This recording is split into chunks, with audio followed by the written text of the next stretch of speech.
Petite lecture. Les jardiniers de la terre par Dolores Cannon. Et je vais lire la préface. Juste comme ça. Par hasard. Préface. L'heure de s'éveiller. Les livres sont inutiles, sauf s'ils permettent une prise de conscience, une vision plus large de la réalité. Une prise de conscience n'a de force que si elle provoque un changement dans notre manière de penser et une évolution dans la façon d'agir. Ainsi, les pensées, les choix, les orientations, les actes ne sont plus les mêmes. Il y a un avant et un après. Ce que raconte ce livre va peut-être vous bousculer et changer votre trajectoire. Ou bien vous allez être intéressé, voire passionné, puis vous allez ranger le livre et tout cela va passer à l'arrière-plan, s'éloigner de plus en plus jusqu'à disparaître de la conscience. Vous aurez passé un moment distrayant, comme au cinéma. Peut-être serez-vous dubitatif, faisant à chaque page le tri entre ce qui vous semble possible et ce qui heurte votre logique.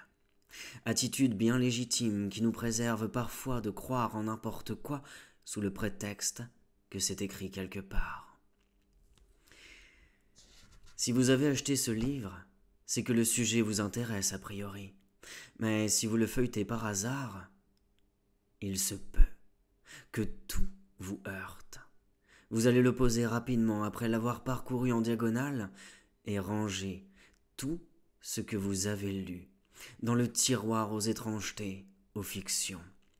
Cette préface est un témoignage. Ce livre est un témoignage. Les témoignages n'ont aucune importance si vous n'avez pas d'éléments solides qui font que vous savez que tout ceci est réel. Nous ne parlons plus de croyances mais de connaissances. Si vous avez vu un vaisseau non terrestre, si vous avez rencontré des gens qui ne sont pas nés sur cette planète, ou bien si vous avez compris ce que vous êtes en réalité, et mieux encore, si vous avez la mémoire, votre connaissance va être complétée par ce livre. Il agira comme un miroir, un révélateur. Les jardiniers de la terre vous racontent alors ce que vous savez déjà. Dolores Cannon est l'une des conférencières au congrès d'ufologie auquel j'assiste en ce mois de février 2013. Je ne connais pas cette dame, mais quelque chose me frappe immédiatement dans sa présentation. Elle aborde le sujet de manière très directe, tout est clair. Dans le brouillard ufologique classique, on ne distingue quasiment rien. Il se passe quelque chose de réel dont on ne comprend ni la nature, ni le degré de réalité. Pas plus que les contours. Cette dame parle d'abord de la Confédération Galactique et prévient que le concept est dans le scénario de la série Star Trek. Autant pour moi. On se marre un peu, mais en ce qui me concerne, je suis au courant de l'existence réelle de cette organisation des espèces intelligentes avancées. Puis Dolores Cannon parle des vagues de volontaires venus sur Terre par incarnation dans un corps humain local. Et je suis ébahi quand je l'entends restituer à la tribune mon propre vocabulaire, mes expressions, mes concepts. Je découvre d'un coup que tout ceci est commun et spécifique à certains de ces agents dormants. Je ne suis pas le seul. Arrivé sur place, certains agents dormants se réveillent plus ou moins au bout d'un certain temps. Si et quand ils retrouvent la mémoire, ils sont partagés entre deux attitudes. Vite partir d'ici car c'est un monde de fous, ou bien faire ce qui doit être fait et partir d'ici, vite. Les volontaires passent invariablement dans une phase d'abandon du volontariat. Vive le libre arbitre. Je me reconnais totalement dans son discours, mais jusqu'à aujourd'hui, j'avais l'illusion d'être unique, ou quasiment. Ce n'est que le lendemain matin que la dernière grosse pièce de la mémoire trouva sa place. Elle était aussi grosse qu'un porte-avions mais flottait çà et là devant mes yeux depuis des années. Je prenais bien soin de la chasser loin de moi, car je ne voulais pas de ces histoires de volontaires et de ce que cela impliquait pour moi. Grâce à Dolores Cannon, je distinguai soudainement le processus d'activation du volontaire, dans lequel j'ai pataugé comme d'autres. Phase 1. Tombé du ciel. Dès l'enfance, le volontaire se sent différent des gens qui l'entourent. Famille, société, amis. Les comportements, les pensées, les croyances lui semblent étrangères et délirantes.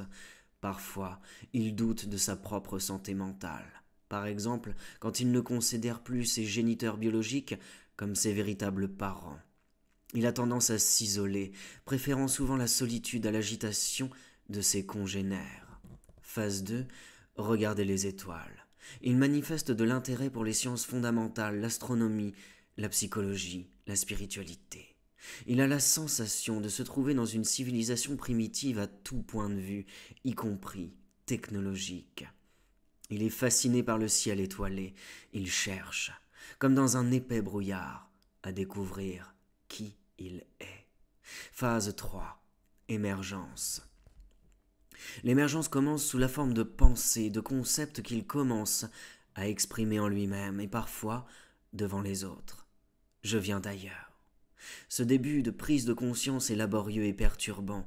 Il se demande à nouveau s'il est sain d'esprit, question à laquelle son environnement familial et culturel apporte une réponse souvent sans nuance.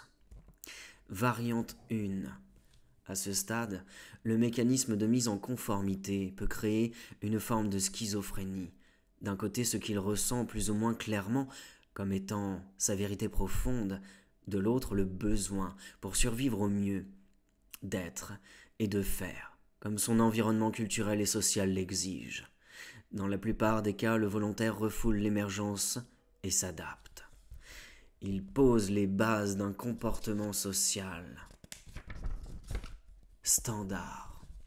École, université, travail, fonder une famille et, si nécessaire, croire en la religion locale pour éviter les ennuis. La flamme continue néanmoins de briller au fond de lui. Variante 2. Dans d'autres cas, l'émergence est plus forte, plus claire. Elle permet au volontaire d'avoir rapidement des bases solides qui lui donnent confiance en ce qu'il perçoit en lui et autour de lui. Il peut faire face à la pression culturelle sans douter de son équilibre psychique et prend conscience qu'une seule personne peut avoir raison contre 1 million d'autres. Et il est cette personne-là. Concrètement, de quoi s'agit-il ? Le volontaire développe parfois, dès la naissance, des aptitudes particulières. Exemple, voyage conscient hors du corps matériel, télépathie, clairvoyance, voir avec les yeux physiques, entre parenthèses, le monde énergétique, l'aura, etc.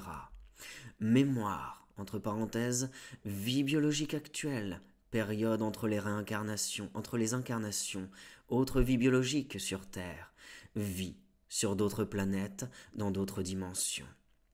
La qualité, la précision, la quantité de mémoire ainsi chargée dans le véhicule biologique humain est une donnée fondamentale de son futur parcours. Intelligence particulière hors norme, vision à distance, contact avec sa famille spirituelle et ou avec les membres de l'équipe non terrestre. Ces contacts peuvent avoir lieu de différentes façons. Ils peuvent être psychiques, physiques, multidimensionnels. Connaissance innée, en particulier sur l'existence réelle des civilisations stellaires et leur présence sur Terre depuis toujours. Cette liste n'est pas exhaustive. Si ces expériences sont répétées régulièrement, le volontaire va rapidement les inscrire neurologiquement dans ce qui est réel. Il va développer une attention puis une maîtrise de ses aptitudes et les conjuguer aux aptitudes humaines standards.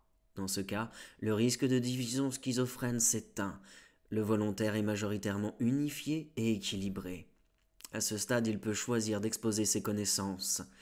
Plus il est cohérent, plus il va choisir son public en fonction de ce que ce public est en mesure d'entendre et de comprendre. Dans certains cas, il ne parle de rien à personne pendant très longtemps, voire durant sa vie entière. Un exemple vécu. Alors que j'étais adolescent, un de mes camarades, qui avait les mêmes sujets d'intérêt que moi, s'était mis en quête de réussir la sortie hors du corps. Pour préserver sa vie privée, je vais lui donner un pseudo, Eric. Eric était particulièrement obstiné. Quand il décida de commencer, il tenta chaque jour tout ce qui lui passait dans l'esprit pour réussir. Des semaines et des mois de travail effrénés passèrent, sans résultat. Outre le voyage astral, Eric était passionné de rugby. Il avait plusieurs posters de ce sport sur les murs de sa chambre, au-dessus de son lit. Ce jour-là, Eric s'était entraîné de toutes ses forces à sortir hors du corps et, comme d'habitude, rien ne s'était passé. Il avait donc laissé tomber l'affaire pour ce jour-là et avait ouvert les yeux pour profiter un peu de l'état de bien-être que ses tentatives apportaient souvent. Promenant tranquillement son regard sur les murs, il chercha les posters de rugby et ne les trouva pas. Ils auraient dû se trouver à 50 centimètres environ, au-dessus de lui. Il se retourna et les vit, 1 mètre plus bas, à leur emplacement normal, et se découvrit flottant en l'air, au-dessus de son corps de chair profondément endormi sur le lit. Saisi de surprise, il s'écrasa dans la viande, physique, en un éclair. Il avait réussi pour la première fois. D'autres ont suivi, mais je veux vous raconter autre chose. Au fil des années, je perdis de vue Eric. Chacun mena sa vie de son côté. J'apprends un jour qu'il est patron d'une grosse PME, qu'il est marié et a une fille. Par un ami commun, je reprends contact avec lui et nous convenons d'un dîner dans un relais château de la région, en présence de nos compagnes respectives. Physiquement, je le reconnais, mais il a changé. Il s'est beaucoup élargi au niveau du ventre et commence à perdre ses cheveux. C'est un chef d'entreprise responsable et stressé. Nous parlons de ses affaires et des miennes. Il se souvient de moi comme du gars qui écrivait des dissertations fleuves que mon professeur de français adorait, me gratifiant de notes très élevées. À cette époque, au collège, Eric aimait à dire qu'il ne comprenait pas de quoi je pouvais bien parler, même avoir tenté de lire plusieurs fois ma prose. Plutôt étonné de mon parcours professionnel, il m'aurait imaginé dans tout à fait autre chose, bibliothécaire ou un truc de ce genre. À la fin du repas, et puisque nous sommes dans l'intimité, j'aborde la question du voyage hors du corps et je demande donc à Eric s'il a continué à développer cette pratique. Il me répond très naturellement et confirme que ça reste une chose magnifique et passionnante pour lui, au centre de sa vie. À ce moment arrive quelque chose de surprenant. Son épouse est totalement sidérée de ce qu'elle entend. Elle est stupéfaite et n'arrive pas à trouver de mots pour l'exprimer. Elle essaie de parler, mais n'y parvient pas. Cette scène est théâtrale. Elle découvre un aspect de son mari dont elle n'avait aucune idée 1 minute avant. Ils sont ensemble depuis environ 20 ans. Et, de plus, ils travaillent ensemble.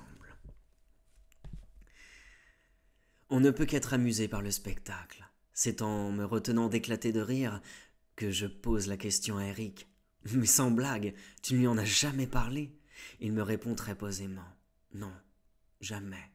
Comme elle ne l'a pas vécu, elle ne peut pas comprendre. » Pas le moindre bouquin sur le voyage astral chez lui, pas le moindre bouquin de spiritualité non plus.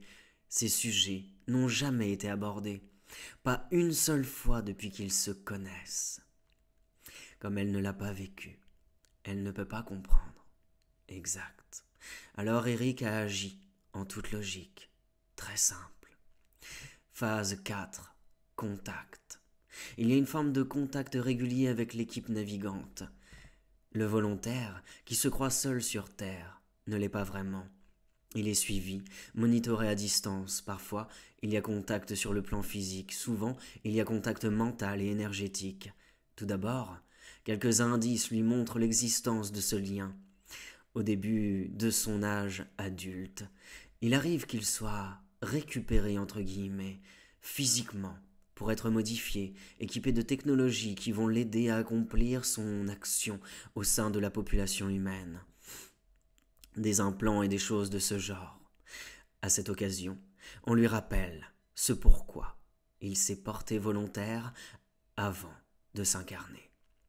Puis, avant de le reposer là où on l'a trouvé, on lui injecte des souvenirs écrans. Résultat, des rêves particulièrement intenses qu'il ne peut pas ranger dans la catégorie psychologie. La gestion des volontaires est très subtile. Ils doivent récupérer de la mémoire, mais pas trop, pour se sentir concernés par le devenir de la planète et de l'humanité indigène. Ils doivent être en contact avec l'équipe navigante et leur famille spirituelle, mais pas trop, pour ne pas prendre la grosse tête, se sentir supérieur à un élu, et fonder, dans le pire des cas, une religion, une secte. Chaque volontaire ayant sa propre sensibilité et vulnérabilité, suivant son profil spirituel, les caractéristiques du corps humain qu'il utilise et l'environnement dans lequel ce corps évolue. C'est dans la phase 4 que le volontaire est confronté au choix possible.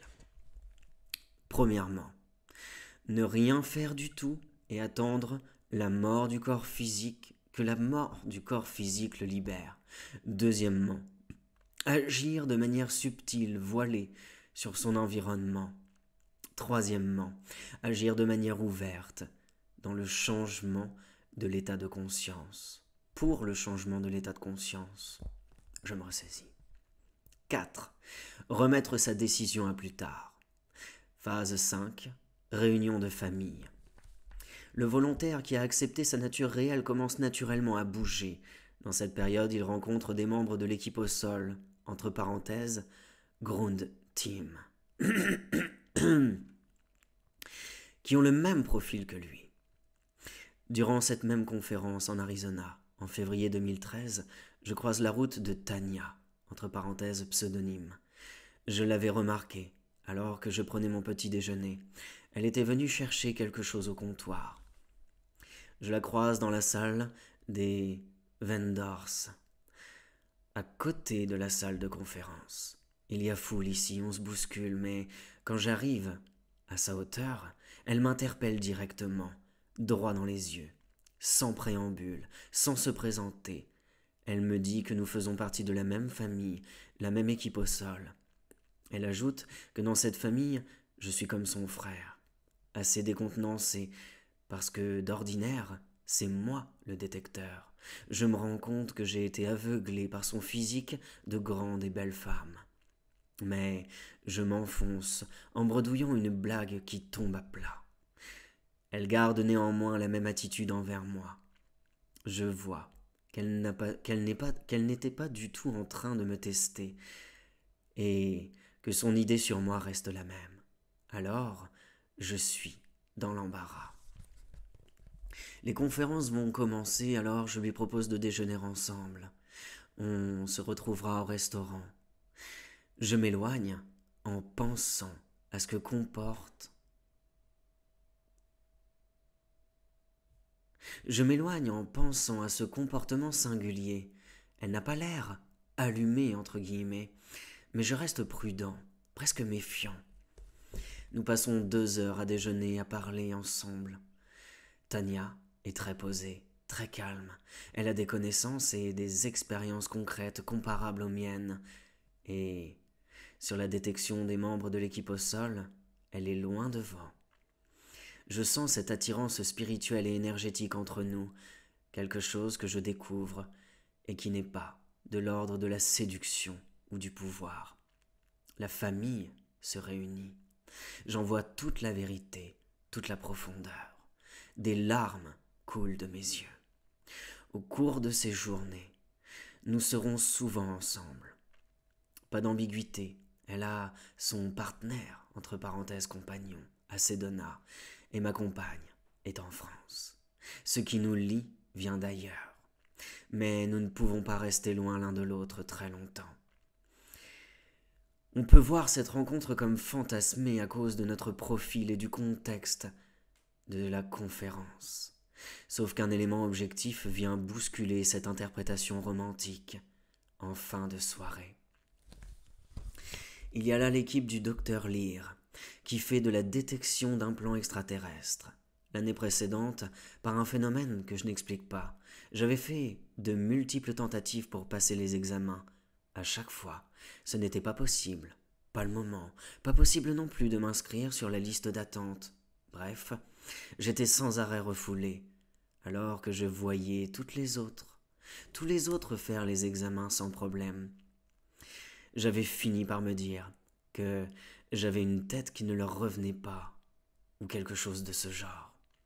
Donc, en cette année 2013, je fais le siège du stand de l'équipe de Lear, alors qu'ils sont en train d'installer tout leur bazar. Je leur explique que je ne bougerai pas d'ici sans passer leur examen, et que ce sera tout de suite. J'attends, et quand ils seront prêts, je serai le premier client. Ok, je suis donc le premier. La salle obscure pour l'examen UV vient tout juste d'être installée. Les tests durent environ 30 minutes. Ils utilisent plusieurs appareils pour détecter l'éventuelle présence d'implants. À la fin, ils vous remettent une sorte de planche anatomique. S'ils n'ont rien trouvé, il n'y a rien d'écrit. S'ils ont trouvé des anomalies, ils les localisent dans le corps en donnant des caractéristiques, la mesure du champ magnétique de l'objet étranger, par exemple.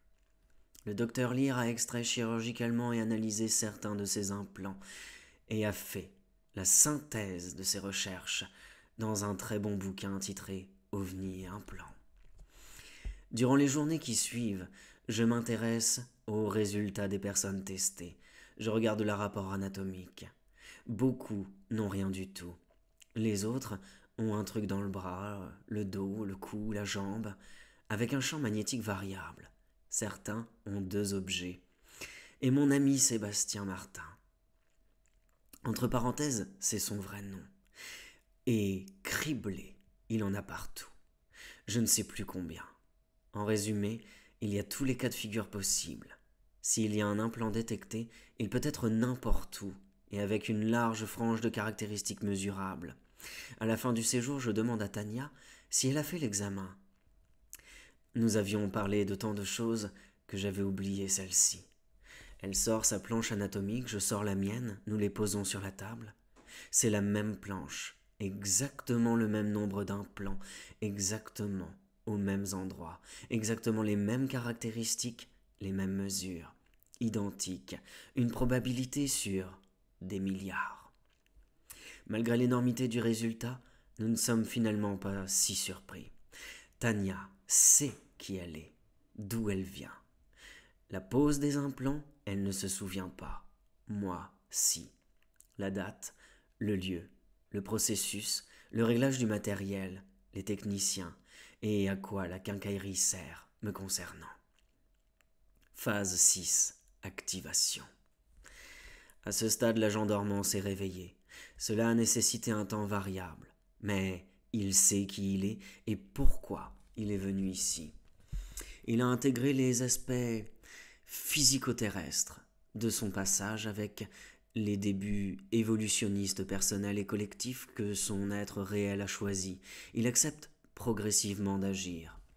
L'émergence a donné lieu à plus de nostalgie et de souffrance d'être séparé de sa famille. Ne pas se souvenir, ne pas savoir, est plus confortable. Cette résurgence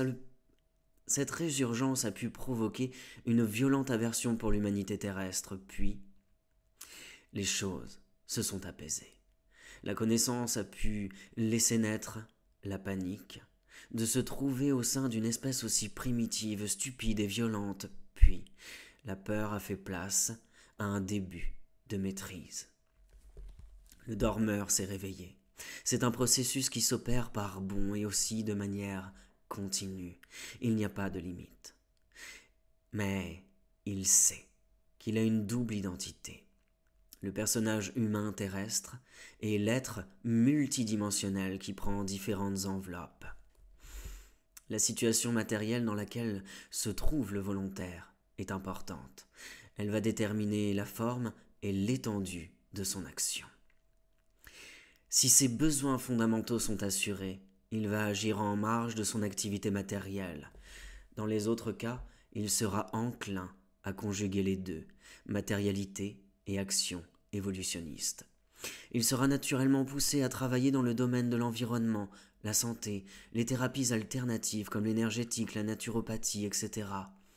Dans cette pratique, il pourra mettre sa conscience de double identité à l'arrière-plan. Au sortir de la conférence de février 2013, je commence à sentir ce processus sur moi. Au printemps, un de mes amis organise une garden party près d'Aix-en-Provence. Il y a 40 à 50 personnes. Les invités me sont pour la plupart inconnus. Je regarde tout de suite une jeune femme aux longs cheveux presque gris et immédiatement je vois ce qu'elle est et ce que je dois faire à son sujet. C'est en fin d'après-midi que s'ouvre l'opportunité de la rencontrer en face à face. Je l'aborde directement, ne lui pose aucune question. Je lui explique ce qu'est sa vie depuis le début. Le sentiment de venir d'ailleurs, l'isolation, la pensée non conventionnelle et l'influence qu'elle a sur les gens qu'elle rencontre. Je la rassure en lui disant qu'elle n'a pas rêvé, que tout ce qu'elle ressent est réel et qu'elle est volontaire pour contribuer à changer ce monde.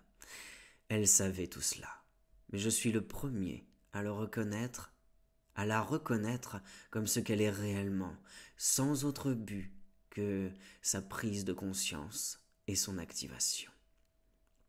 Une fois le message transmis, entre parenthèses, c'est-à-dire 10 à 15 minutes, nous nous quittons. Je vois qu'elle a changé. D'un coup, elle se sent plus solide. Pour les personnes de ma catégorie, les choses sont d'abord venues naturellement, facilement, au cours de la vie physique normale et lors de certains voyages hors du corps. En seconde phase, un véritable mécanisme de refoulement psychique tente de s'installer. On ne veut pas voir l'évidence. Le blocage ne vient pas tant de la pression culturelle, mais plus du manque de motivation à la tâche. Le peu d'estime pour le monde humain dans lequel on se trouve et l'envie de s'enfuir devant l'ampleur du travail. Détourner le regard pour ne pas voir le tas de bois à couper, espérer vaguement qu'il disparaisse tout seul.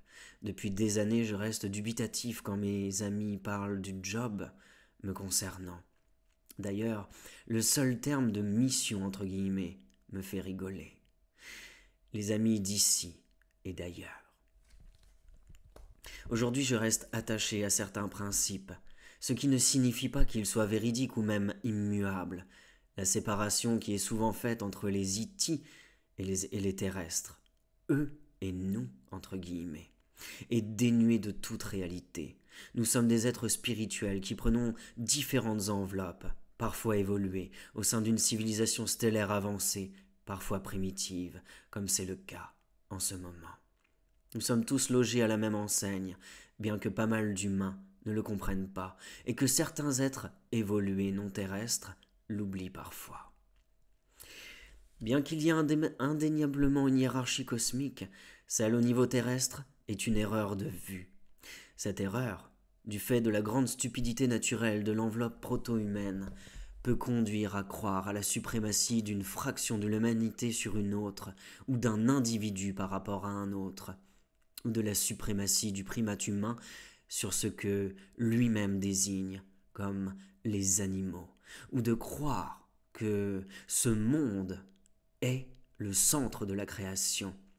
Et dans les cas les plus lamentables, penser que Dieu, entre guillemets, nous a créés à son image et que nous sommes des élus universels pour une raison quelconque. C'est avec ce genre de concept que nous proliférons et consommons jusqu'à menacer la biosphère. Massacrons chaque jour des millions d'animaux pour nourrir nos corps et ou pour des rituels archaïques, et nous massacrons entre nous. Il n'y a pas de grande mission. Ceux qui prennent le job au sérieux sont des théodules. Ils jouent à la personne évoluée, cherchent des frères des étoiles ou machins de ce genre. Au besoin, font entendre qu'ils n'ont pas d'ego. Et donc, peuvent donner des leçons à tous les pauvres malheureux qui en ont trop ou simplement qui en ont encore. Tout ceci est totalement vide, dénué de réalité. Le job est trop important pour être pris au sérieux. Il n'y a pas de petite mission. Chaque humain de cette planète est un héros qui a choisi un des rôles les plus difficiles. Il contribue comme il peut à la conscience collective, qu'il soit éveillé ou pas. Moment présent, spécial ou pas. Avec le recul, on voit que les choses changent.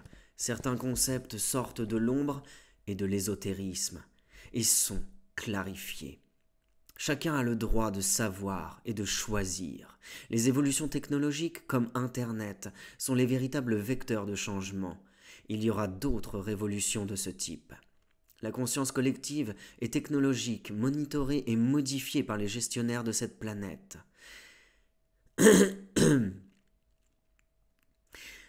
Ils poursuivent leur programme de jardinier, entre guillemets, commencé il y a très longtemps.